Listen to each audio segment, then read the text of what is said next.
నమస్తే, welcome to life line. నేను Shivani. So ఈ రోజు మనం డిస్కస్ చేయబోయే టాపిక్స్ వచ్చేసి సర్వైకల్ అండ్ లూంబా స్పాండిలైసిస్ గురించి. సో వీటి కాజెస్, సిమ్టమ్స్ అండ్ ట్రీట్మెంట్స్ గురించి వివరించడానికి ప్రస్తుతం మనతో పాటు స్టూడియోలో ఉన్నారు doctor Kavitha from Homeocare international hospital. So ఆవిడతో మాట్లాడి మరిన్ని విశేషాలు అడిగి తెలుసుకుందాం. హలో డాక్టర్ గారు. హలో. సో ఈ మధ్య కాలంలో ఎక్కువ మంది సఫర్ అవుతున్న ప్రాబ్లం వచ్చేసి సర్వైకల్ అండ్ లూంబా స్పాండిలైసిస్ గురించి. So let's talk about cervical spondylosis గురించి. అసలు ఎవరెవరికి ఈ స్పాండిలైసిస్ అనేది వస్తుంది, especially cervical spondylosis, and main reasons ఏంటి? ఓకే, యాక్చువల్గా వెను సమస్యలో మనకు మెడ అండ్ లోయర్ బ్యాక్ అంటాం, లుంబార్ అంటూ ఉంటాం. సో మెడ సమస్యలు అంటే కంటిన్యూగా మనకు డిస్క్ బల్జెస్ కానీ, ఓవర్ స్ట్రెయిన్ అవ్వడం కానీ, over use of the joints వల్ల కానీ, లేకుంటే డెఫిషియన్సీస్. సో కంటిన్యూగా ఎవరైతే సిట్టింగ్ ప్రొఫెషన్లో ఉంటారో, అంటే డెస్క్ వర్క్స్ ఎక్కువ చేస్తుంటారో, సిస్టమ్ వర్క్స్ ఎక్కువ చేస్తుంటారో, లేకపోతే వెయిట్ లిఫ్టింగ్ ఎవరైతే ఎక్కువ చేస్తుంటారో వాళ్ళకి మెయిన్గా బర్డెన్ అయ్యేది నెక్. సో దానివల్ల ఏమవుతుంది, ఇర్రెస్పెక్టివ్ ఆఫ్ ఏజ్ 20+, 30+, 40+, ఇంతకుముందు అయితే 50 క్రాస్ 60 క్రాస్ అనేది వచ్చేవి. But nowadays irrespective of age ఎర్లీగానే వస్తున్నాయి. డ్యూ టు డెఫిషియన్సీస్ వల్ల, over strain and over burden అవ్వడం వల్ల ఎర్లీ డిజనరేటివ్ చేంజెస్ వస్తున్నాయి. ఇది ఒక రీజన్తో పాటు ఇంకా కొన్ని అదర్ రీజన్స్ ఏంటి, autoimmune disorders also running. So మనకు ఆటో ఇమ్యూన్ డిజార్డర్స్ కనుక చూస్తే యాంక్లోజింగ్ స్పాండిలోసిస్, HLA-B27 పాజిటివ్లో same neck pain lower back నుంచి స్టార్ట్ అవుతుంది. సో టోటల్ ప్రాబ్లం సివియర్గా పీక్ లెవెల్కి వెళ్ళే ఛాన్సెస్ ఉంటాయి. అది కూడా starts with spine. Rheumatoid arthritis కూడా మనకు మ్యాక్సిమం లుంబార్ నుంచి స్టార్ట్ అయిపోతుంది. That is also one of the major autoimmune disorders. So వీటన్నిటి కూడా reasons abnormal immunity and stress and deficiency, over use of the joints and over burden of the joints. ఇవి common factors ఎక్కువగా మనం గమనిస్తున్నాం. So driving ప్రొఫెషన్సే కావచ్చు, వాళ్ళు కూడా కంటిన్యూగా మనకు ఒకటే పొజిషన్లో సిట్టింగ్ ఉంటారు కాబట్టి ఓవర్ స్ట్రెయిన్ అవ్వడం వల్ల కూడా స్పాండిలోసిస్ అది వెరీ మచ్ కామన్. దానికి తోడు obesity is also one of the reason. So sedentary activity and physical inactivity ఉన్న సిచ్యువేషన్లో ఉన్న వాళ్ళకి ఎట్లా అని అబ్నార్మల్ పాస్చర్లో కూర్చోవడం కానీ, సో మల్టిపుల్ ఇవన్నీ లైఫ్ స్టైల్ మెయింటెనెన్స్లో మనకున్న రీజన్లన్నీ ట్రిగరింగ్ ఫ్యాక్టర్స్ అయ్యే ఛాన్సెస్ ఉంటాయి. డెఫిషియన్సీ కనుక వీటన్నిటికీ యాడ్ అయిపోయి వాళ్ళకున్న కోమార్బిడ్ కండిషన్స్ ఏమన్నా ఉండి, వాళ్ళు ఏమైనా నాన్ డయాబెటికే కావచ్చు, నాన్ థైరాయిడ్ అయితే ఇండియట్ కాల్షియం మెటబాలిజం డిస్టర్బ్ అయ్యే ఛాన్సెస్ ఉంటాయి. సో వాళ్ళకి ఇంకా ఎక్కువగా ఫాస్ట్గా ప్రోగ్రెస్ అయ్యే ఛాన్సెస్ ఉంటాయి. అందరికి 6 నెలలు అయితే వాళ్ళకు 6 వీక్స్లోనే అయ్యే ఛాన్సెస్, డిజీజ్ ప్రోగ్రెస్ అనేది మనం గమనించే అవకాశాలు ఉంటాయండి. ఓకే, సో డాక్టర్ గారు, ఇప్పుడు సర్వైకల్ స్పాండిలైసిస్ అనేది ఒకవేళ అది సఫర్ అవుతూ ఉంటే ఒక పేషెంట్, సో స్టార్టింగ్ స్టేజ్లో ఏంటంటే స్ప్రే అని, మసాజ్ అని, ఆయిల్తో మసాజ్, అలా కొన్ని టిప్స్ అనేది యూస్ చేస్తూ ఉంటారు. సో అవి ఎప్పటి వరకు సేఫ్ అంటారు? అండ్ డాక్టర్ని ఎప్పుడు కన్సల్ట్ అవ్వాలి? It's never too early, never too late అన్నట్టుగా ఒక డైలమాలో ఉంటారు. సో ప్రాపర్గా డాక్టర్ని ఎప్పుడు కన్సల్ట్ అయితే బెస్ట్ అని మీరు చెప్తారు? ఓకే, యాక్చువల్గా అయితే చాలామంది ఈరోజు ఓవర్ స్ట్రెయిన్ అయ్యాను కదా అందుకే నెక్ పెయిన్ వచ్చింది, అబ్నార్మల్ పాస్చర్లో పడుకున్నాను కదా అందుకోసం అని నెక్ పెయిన్ వచ్చింది, స్ప్రెయిన్ అయ్యింది అని అనుకుంటారు. సో స్ప్రెయిన్ అనేది మనం ప్రాపర్గా వేలో రెస్ట్ తీసుకోగానే తగ్గిపోయే ఛాన్సెస్ ఉంటాయి within 24 hours are maximum 48 hours. So అదే తనకు రిపీటెడ్గా అవుతూ ఉంటే, స్టిఫ్నెస్ రిపీటెడ్గా అవ్వడం, రిస్ట్రిక్టెడ్ పెయిన్ మూవ్మెంట్, అంటే ఎనీ జాయింట్ పర్పస్ ఏంటి, flexibility of the particular joint మన బాడీకి షేప్ ఇవ్వడం, మన భారాన్ని మోస్తుంది. సో ఈ 3 ఫంక్షన్లో ఏది అబ్నార్మాలిటీ స్టార్ట్ అయినా మోర్ దెన్ 1 వీక్ కనుక ఉంటే definitely they need to consult a doctor. Disease అది ఎర్లీగా ఉన్నా, మోడరేట్ ఉన్నా, సివియర్గా ఉన్నా, అలార్మింగ్ సిమ్టమ్స్ వరకు మనకు వెయిట్ చేయొద్దు. ఎర్లీగానే ఉంటే దానికి విత్ సప్లిమెంటేషన్తో రికవర్ అయ్యే ఛాన్సెస్ ఉంటాయి, కొన్ని డేస్లో రికవర్ అయ్యే ఛాన్సెస్ ఉంటాయి. సో ఎర్లీ మార్నింగ్ స్టిఫ్నెస్ రావడం, ఎప్పుడైతే రెస్ట్ పొజిషన్ నుండి లేవగానే స్టిఫ్నెస్ అవ్వడం, and restricted movement in all directions. ఇప్పుడు ఫార్వర్డ్ బెండింగే కానీ, either side of the movement కానీ, clockwise anti clock movement అయినా కూడా రిస్ట్రిక్షన్ ఉంటుంది, పెయిన్ ఉంటుంది. సో మనకు తెలియకుండా నార్మల్గా ఉన్న పర్సన్ కొన్ని వేల మూవ్మెంట్స్ ఇస్తారు, కానీ వీళ్ళు సింగిల్ మూవ్మెంట్లో కూడా దే విల్ ఫైన్ చేంజ్, ఏదో డిస్టర్బెన్స్ ఉన్నట్టుగా వాళ్ళకి అనిపించినప్పుడు they need to consult doctor. కొంతమందికి స్టిఫ్నెస్ రాదు, రిస్ట్రిక్టెడ్ మూవ్మెంట్ రాకుండా డైరెక్ట్గా గిడ్డినెస్ వస్తుంది. That is first and foremost alarming symptom. ఎందుకంటే కళ్ళు తిరగడం అనగానే రీజన్స్ మేబీ మల్టిపుల్. ఒకటి one of the reason is cervical spondylosis, low BP అదొక reason, and thyroid people. So anaemic ఉన్న వాళ్ళకు కూడా, అండ్ హై షుగర్ లెవెల్స్, ఇవన్నీ మల్టిపుల్ రీజన్స్ ఉంటూ ఉంటాయి. But what is going in their body అనేది వాళ్ళు కనుక్కొని ఇది కరెక్షన్ చేసుకుంటేనే బెటర్. అది సర్వైకల్ అయితే మాత్రం మనకు బ్రెయిన్కి వెళ్ళే నవ్వు కంప్రెషన్ అవ్వడం కానీ, సర్క్యులేషన్ కంప్రెషన్ అవ్వడం వల్ల సర్క్యులేషన్ తగ్గిపోయి సడన్గా గిడ్డినెస్ రావడం, రీలింగ్ సెన్సేషన్ రావడం గమనిస్తుంటాం. They are more prone to get accidents. Professionally they are డ్రైవర్సే అనుకోండి, లేకపోతే 2 వీలర్ మీదనే వెళ్తున్నారు, సడన్గా షాక్ లాగా అయిపోతే కళ్ళు తిరిగితే యాక్సిడెంట్ ప్రోన్ అయ్యే ఛాన్సెస్ ఉంటాయి. అది ఎక్కువ అలార్మింగ్ కాబట్టి మ్యాక్సిమం అలాంటి కేసెస్ ఎక్కువగా తొందరగా వస్తారు. సో స్టిఫ్నెస్ ఉండి పెయిన్ రిస్ట్రిక్షన్ వాళ్ళు ఎర్లీగా రారు. బట్ అది ఇంకా వాళ్ళు నెగ్లెక్ట్ చేస్తే ఏమవుతుంది అంటే అక్కడ డిస్క్ అనేది ఇంకా ఫర్దర్ బల్జ్ అయిపోయి నర్వ్ కంప్రెషన్ జరుగుతుంది. సో నర్వ్ కంప్రెషన్ అయిపోయి ఏదర్ సైడ్ ఆఫ్ ద మనకు హ్యాండ్స్కి సప్లై ఉంటుంది, నర్వ్ సప్లై. సో నర్వ్ పని ఏంటి, మన మజిల్కి సిగ్నల్ ఇవ్వడం ఫ్రమ్ బ్రెయిన్, దానికి పని చెప్పడం. సో ఆ మజిల్ అనేది లాగడం, తిమ్మిరి రావడం అనేది వస్తుంటారు కొంతమంది, అప్పుడు వచ్చే ఛాన్సెస్ ఎక్కువ ఉంటాయి. లెఫ్ట్ సైడ్ రాగానే కొంతమంది హార్ట్ ప్రాబ్లం ఏమో అని చెప్పేసి భయపడి వస్తారు. అదే రైట్ సైడ్ అయితే కొంత నెగ్లెక్ట్ చేసేసి రెస్ట్ తీసుకొని తగ్గిపోతని రాదు. సో అది కూడా రావాల్సిందే. అదర్వైజ్ ఇంకా ఫర్దర్ గ్రిప్ లాస్ అయ్యే ఛాన్సెస్ ఉంటాయి. చేతులు లాగడం, తిమ్మిరి రావడంతో పాటు. సో మనం 1 litre we can handle easily, మనకు తెలియకుండానే 5 లీటర్స్ వరకు వీ కెన్ లిఫ్ట్ కానీ వాళ్ళు లిఫ్ట్ చేయలేరు. 1 లీటర్ బాటిల్ అయినా 1 kg వెయిట్ అయినా కూడా హెవీనెస్ ఫీల్ అవ్వడం, కొన్ని రోజుల తర్వాత కింద పడేయడం, జస్ట్ లైక్ గ్రిప్ లాస్ అయ్యే ఛాన్సెస్ ఉంటుంది. జస్ట్ మనకి పెరాలసిస్ సబ్ కాన్షియస్లీ వాళ్ళకి గ్రిప్ అనేది ఉండదు. సో మజిల్ వీక్ అయిపోతుంది కాబట్టి they can't hold the things, పడేస్తూ ఉండే ఛాన్సెస్ ఉంటాయి. సో కొంతమంది పెరాలసిస్ లక్షణాలు అవి, that is not purely paralysis, but అలాంటి లక్షణాలు ఉండే ఛాన్సెస్ ఉంటాయి. సో స్టెప్ వైజ్ కొంతమంది nerve involvement, bone involvement, muscle ఇన్వాల్వ్మెంట్ని బట్టి డిసీజ్ ప్రోగ్రెస్ అయ్యే ఛాన్సెస్ ఉంటాయి. ఇవన్నీ సడన్గా జరగకపోవచ్చు. సో గ్రాడ్యువల్గా ఈ ప్రాబ్లం పెరిగే ఛాన్సెస్ ఉంటాయి. సో ఎంత ఎర్లీగా దీన్ని డిటెక్ట్ చేసుకొని what is going in their body అనేది దాని ప్రకారం మనం ప్రికాషన్ తీసుకున్నాం అనుకోండి, కొన్ని మంత్స్, కొన్ని ఇయర్స్ మెడికేషన్ రిక్వైర్మెంట్ లేకుండానే సో కొన్ని ఎక్సర్సైజ్ చేయడం కానీ, కొన్ని డెఫిషియన్సీ ఉంటే కానీ అది కవర్ చేసుకొని తగ్గే ఛాన్సెస్ ఉంటాయి. బట్ ఎప్పుడైతే గ్రిప్ లాస్ వరకు వచ్చి, మజిల్ వేస్టింగ్ వచ్చి, గిడ్నెస్ వచ్చింది అనుకోండి, compulsory they have to use the medication. కాబట్టి కంపల్సరీ పెథాలజీ అన్లెస్ అంటే రివర్స్ అయ్యేంత వరకు they have to use the medication. Okay. So doctor గారు, ఇప్పుడు ఫ్రోజన్ షోల్డర్ అనేది కూడా చాలా అంటే సోషల్ మీడియాలో కూడా దీనికి సంబంధించి చాలా ప్రాబ్లమ్స్ మనం చూస్తున్నాము.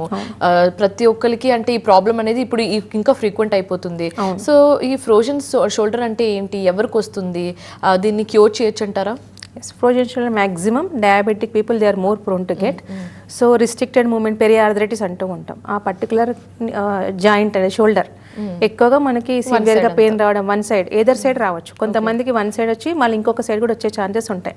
So restricted movement in all direction, వాళ్ళకు రేజ్ చేయలేరు, బ్యాక్ సైడ్ మూమెంట్ లేదు, రొటేషన్ మూమెంట్ అప్ నార్మల్ ఉంటుంది, స్టిఫ్నెస్ ఎక్కువగా ఉండి సివియర్గా పెయిన్ అయ్యే ఛాన్సెస్ ఉంటాయి.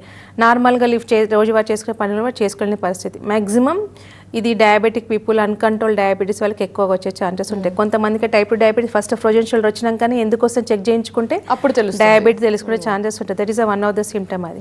సో మనకు సర్వైకల్ ఉన్న వాళ్ళకి కూడా లెఫ్ట్ సైడ్ నుంచి పెయిన్, డ్రాగింగ్ పెయిన్ ఉంటుంది. వాళ్ళకి కొంత ఫ్రోజన్ షోల్డర్ ఉంటే ఇంకా వల్నరబుల్ కండిషన్. ఇప్పుడు నెక్ ఉండి ఆ హ్యాండ్ ఉంటుంది అనుకోండి, దే కాంట్ డూ ఎనీథింగ్, చిన్నపాటి వస్తువులు మూమెంట్ ఇవ్వడం కూడా చాలా ఇబ్బంది గురయ్యే ఛాన్సెస్ ఉంటాయి. అది మనకి లెఫ్ట్ మ్యాక్సిమం వస్తుంది, బట్ రైట్ సైడ్ కూడా వచ్చే ఛాన్సెస్ ఉంటాయి.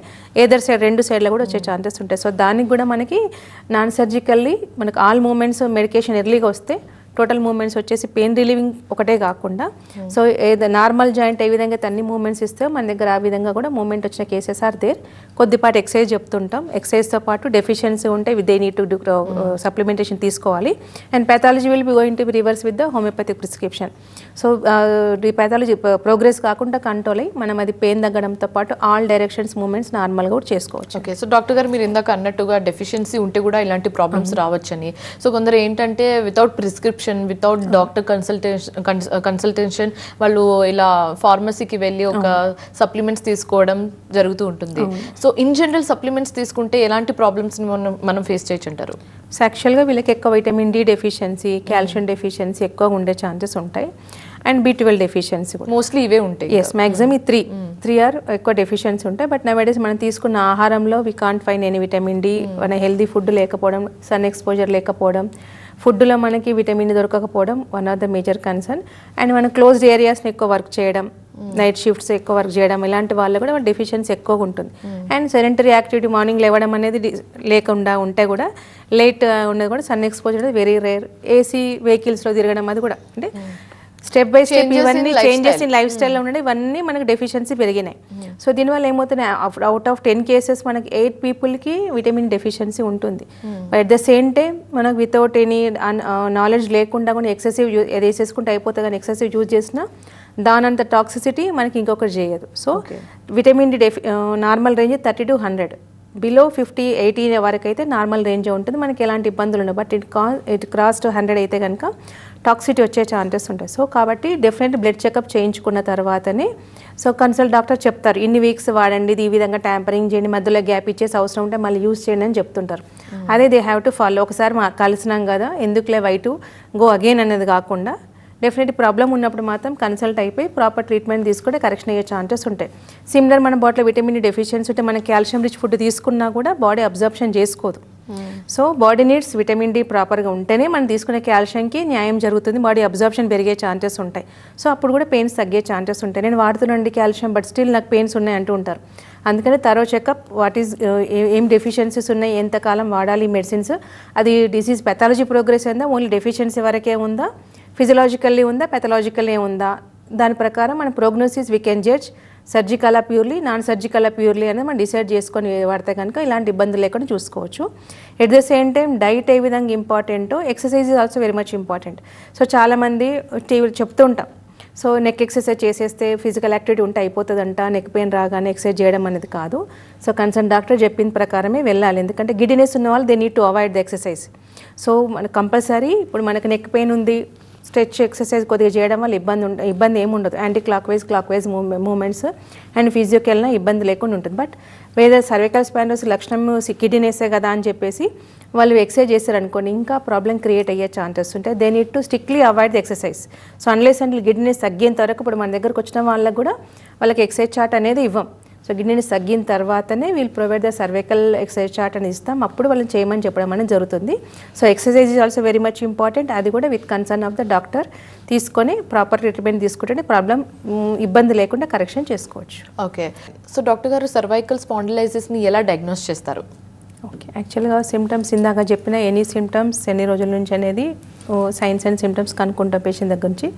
దానికి తోటి whether it is due to disc వల్ల వచ్చిందా లేకపోతే ఆస్టియోఫైటిక్ ఫార్మేషన్ వల్ల బోనీ వలన ఎన్ని లెవెల్స్ ఆఫ్ అబ్నార్మాలిటీ ఉంది వర్టిబ్రే కూడా కనుక్కోవాలంటే డెఫినెట్లీ మనకు బోనీకి అబ్నార్మాలిటీ ఉంటే ఎక్స్రే ద్వారా తెలుసుకునే ఛాన్సెస్ ఉంటాయి. కొంతమందికి ఎక్స్రేస్ నార్మల్గా ఉండే ఛాన్సెస్ ఉంటాయి. డిస్క్ సాఫ్ట్ టిష్యూ స్వెల్లింగ్స్ ఏమంటే కనుక ఎంఆర్ఐ ఆఫ్ సర్వైకల్ స్పైన్ చేస్తే క్లియర్ కట్గా తెలుసుకుపోయే ఛాన్సెస్ ఉంటాయి. మనకు C1 to C7 వర్టిబ్రాలో కొంతమంది 1 ఉండొచ్చు, 2 అబ్నార్మాలిటీ ఉండొచ్చు, 3 అబ్నార్మాలిటీ ఉండొచ్చు. డిస్క్ బల్జ్ డీజనరేషన్ నుండి ప్రొలాప్స్ అండ్ మొత్తం టోటల్గా స్క్లీరోటిక్ చేంజెస్ వరకు కూడా మనకు ఏ పెథాలజీ వరకు దాని ప్రకారం మనం ప్రోగ్నోసిస్ జడ్జి చేసుకునే ఛాన్సెస్ ఉంటాయి. సో ఎంతవరకు రికవరీ, కొంతమంది మజిల్ వేస్టింగ్ ఉంటుంది కదా, అది కూడా compulsory they need to diagnosis with ఇది నర్వ్ కండక్షన్ టెస్ట్ కూడా వాళ్ళు రూల్ అవుట్ చేసుకునే ఛాన్సెస్ ఉంటాయి. ఈ 3 టెస్ట్లు మనం చేయిస్తే మనకు తెలుసుకునే ఛాన్సెస్ ఉంటాయి. And blood test also deficiency ఏమైనా ఉందా కనుక్కోవడానికి ఇందాక చెప్పిన కాల్షియం అండ్ విటమిన్ డి ఇది. అండ్ ఇది ఎనీ అదర్ డిజార్డర్స్ ఏమైనా ఉంటే కూడా ఆ పర్టికులర్ టెస్ట్ అంటే TSH కావచ్చు థైరాయిడ్ ఉన్న వాళ్ళకి, అండ్ డయాబెటిక్ ఉన్న వాళ్ళకి 3 months యావరేజ్ HbA1c కానీ లేకపోతే యాంక్లోజింగ్ స్పాండిలోసిస్ ఏమైనా ఉంటాయి, సివియర్గా స్టిఫ్నెస్ ఉందండి, సో మనం మూవ్మెంట్ చేయాలంటే టోటల్ బాడీ మూవ్ అవుతుంది అని కనుక కంప్లైంట్ చేస్తే definitely we need to compulsory rule out with HLA B27 positive.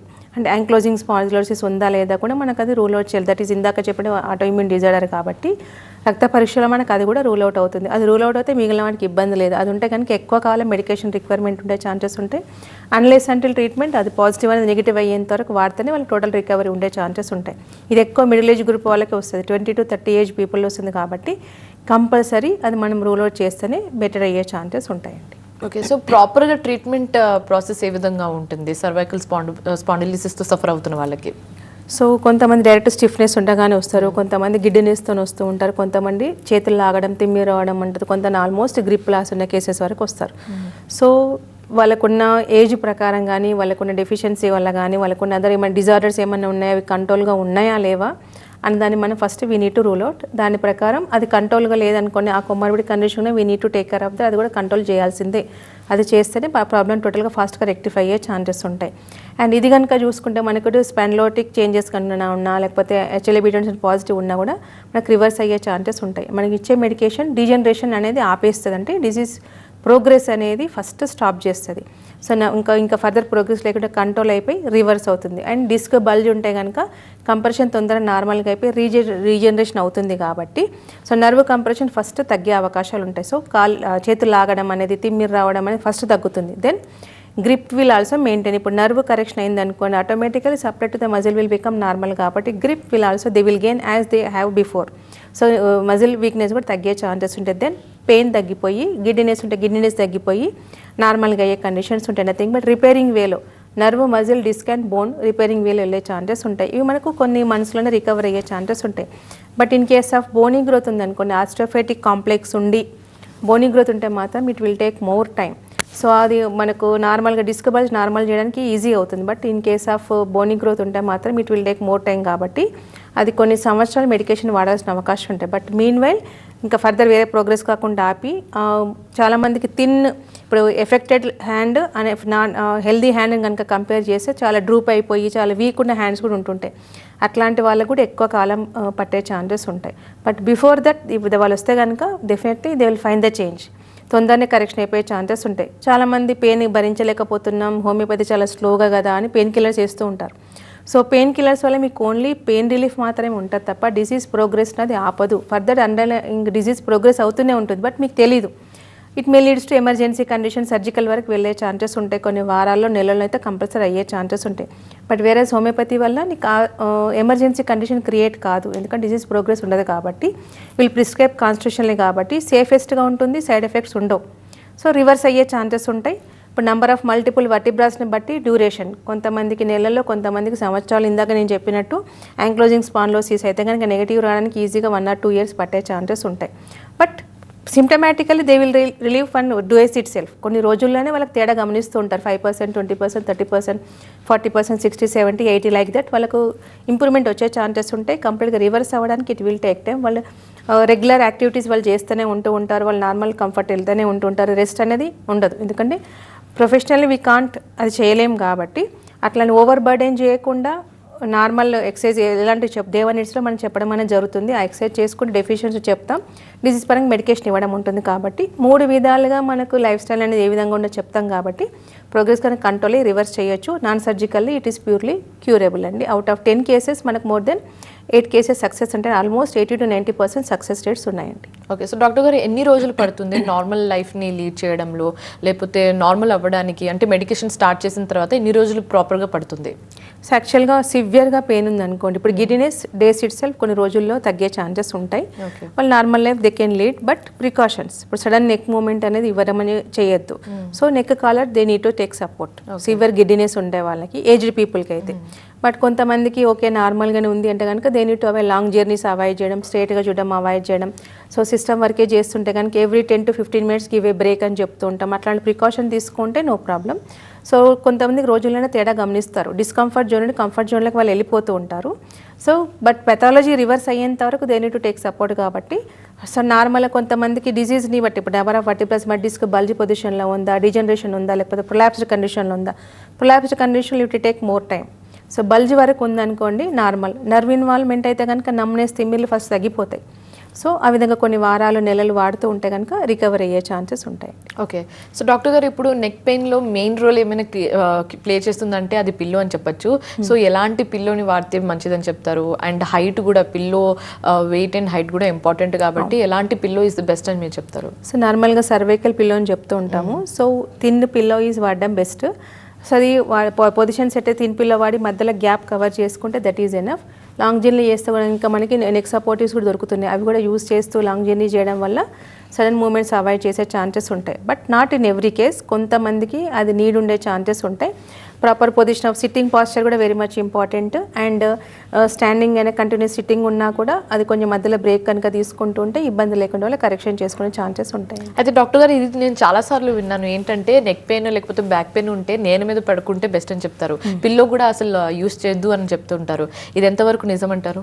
So యాక్చువల్గా ఇప్పుడు వెయిట్ బట్టి ఉంటే ఛాన్సెస్ ఉంటాయి. ఇప్పుడు thin people they can manage, but కింద పడుకొని పైకి లేస్తే ఆల్మోస్ట్ ఇప్పుడు నెక్ కానీ బ్యాక్ పెయిన్ కానీ వాళ్ళకి పెరిగే ఛాన్సెస్ ఉంటాయి. టోటల్గా కింద పడుకొని పైకి లేవాలి అంటే నీ పెయిన్స్ కూడా స్టార్ట్ అయ్యే ఛాన్సెస్, అది ఇంకో ఎక్స్ట్రా ప్రాబ్లం అవుతుంది. కాబట్టి సో ఫ్లాట్ సర్ఫేస్ నవడే చాలా బెడ్స్ వస్తున్నాయి. సో బ్యాక్ పెయిన్ అని అవి కూడా అది యూస్ చేయొచ్చు. సో పైన పడుకోవడం బెటర్, బట్ లో ఎక్కువ హై అని కాకుండా లో పెట్టుకొని ఉండడం వల్ల ఇబ్బంది లేదు. ఇప్పుడు మన లెగ్ దిగేటట్టు ఉన్న పొజిషన్లో ఉంటే ఇబ్బంది ఏమి ఉండదు. బట్ పూర్తి కింద పడడం it is not suggestible.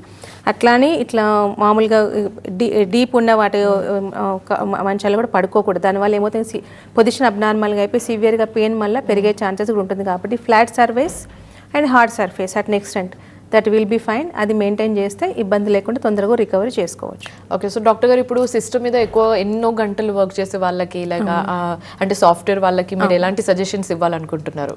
So మెయిన్గా ఐటీ పీపుల్కి గిఫ్ట్, ప్రొఫెషనల్ గిఫ్ట్ అనేది cervical and lumbar spondylosis.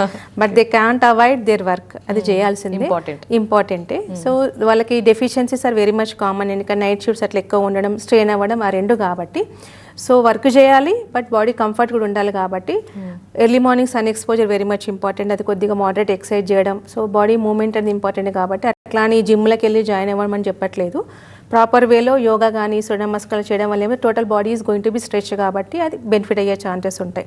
And మీ professionally more than 8 hours to 10 hours మీకు సిట్టింగ్ ఉంటుంది కాబట్టి give a break every 15 minutes to 20 minutes half break ఇచ్చేసి make a move and neck exercise మామూలుగా anti clockwise movement ఇవ్వడం వల్ల కూడా మనకి ఇబ్బంది ఉండదు. ఎట్ ద సేమ్ టైం కింద కూర్చోడం they need to avoid. Obesity is also one of the major risk factor in these people. వీళ్ళకి నడుము నొప్పి ఎక్కువ వచ్చే ఛాన్సెస్ ఉంటాయి.